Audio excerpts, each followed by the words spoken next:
This is a crucial story for the church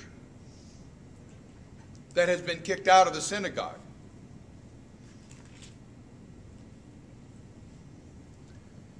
I tell you the truth, Jesus said, the man who does not enter the sheep pen by the gate but climbs in some other way is a thief and a robber. The man who enters by the gate is the shepherd of his sheep. The watchman opens the gate for him, and the sheep listen to his voice. He calls his own sheep by name and leads them out. When he has brought out all of his own, he goes on ahead of them, and his sheep follow him because they know his voice. But they will never follow a stranger. In fact, they will run away from a stranger because they do not recognize the stranger's voice. Jesus used this figure of speech, this parable, this allegory. But they, who is they? The Pharisees and the Sadducees, the ones who ran the show in Jerusalem, and the scribes are implied too, and those are the teachers of the law. But they did not understand what he was telling them. Therefore, Jesus said again, I tell you the truth, I am the gate for the sheep. All who ever came before me were thieves and robbers. Oh, they're going to love this. But the sheep did not listen to them. I am the gate. Whoever enters through me will be saved. He will come in and go out and find pasture. The thief comes only to steal and kill and destroy. I have come that they may have life and have it to the full. That's they may have life and have it abundantly in the old King James that is so dear to so many of our hearts. Now, let's pause there.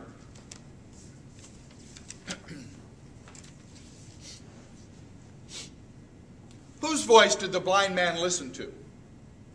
Jesus. Whose did he not listen to? Just to be sure. That's right. So, Jesus tells them this little kind of figure of speech, this kind of little story with a point. You think they got it? No. Do you think they knew that he was talking about them in an unpleasant manner? Oh, yeah. Oh, yeah. Oh, yeah. Yeah. See, how were the Pharisees behaving? They were behaving as if they were the gate. But they were a gate that was keeping people out. Right? They kept out the blind man. They kept out his family. Thanks, Cindy. They kept out his family. They didn't that didn't want to be kicked out of the synagogue. Well, the family got to stay in the synagogue because they didn't cross the Pharisees while they busily, threw their son under the bus.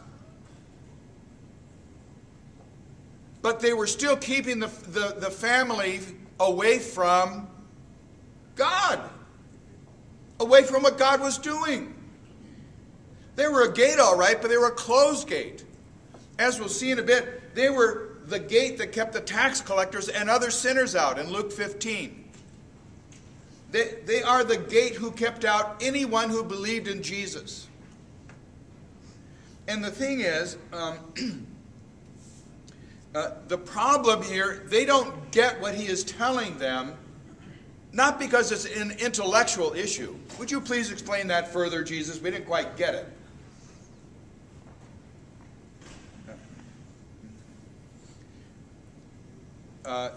This is a volitional issue, an issue of the will.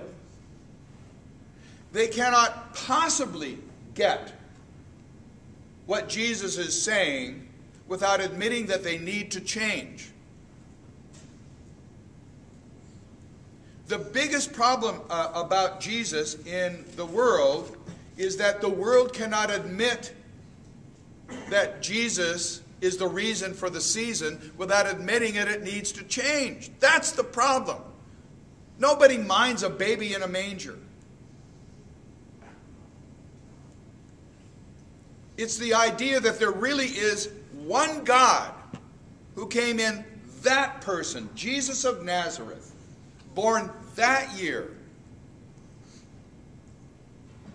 And that is a claim about the nature of reality. The cosmos is like that. You cannot explain the cosmos apart from the baby born in the manger, because that baby is the human version of the eternal Son of God, who is the creator of a really big, really old universe. Nobody minds the baby. It's the worldview. It's the claim on how we live, on what it means to be a man, a woman, a kid, a parent, a worker, how to use time, how to think about yourself and the world, how to figure out what to long for and what to run away from.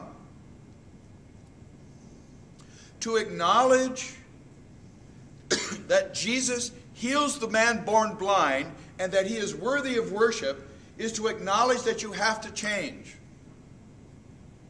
It is to live in a different cosmos. It's not that they heard Jesus and said, "Golly, Jesus, could you explain that figure of speech a bit?" They may not have understood exactly, but they knew he was telling this against them.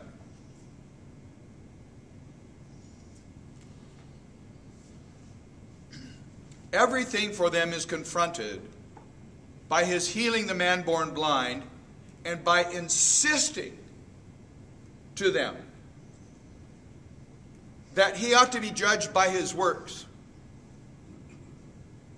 By saying to them, if you understood me, you would not be blind. But since you see me, you are guilty and judged. He confronts everything, their view of the world, their view of who God is, their view of who the Messiah is and what the Messiah will do when he comes. One of the things I like to say about that is the Pharisees really did think the Messiah was going to come and slap them on the back and say, "Atta boys!"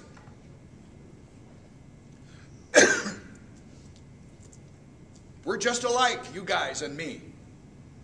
Good job. Their epistemology, their way of knowing what was true and right and good.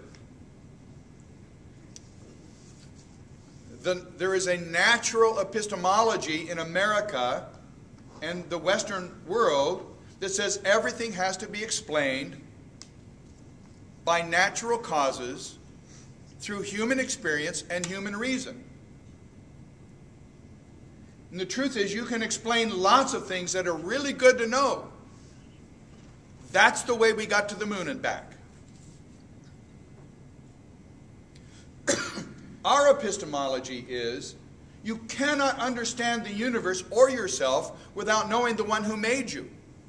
And if you want to know, you need to get to know God, and he will reveal to you who you are, who we are, what it means, how to live.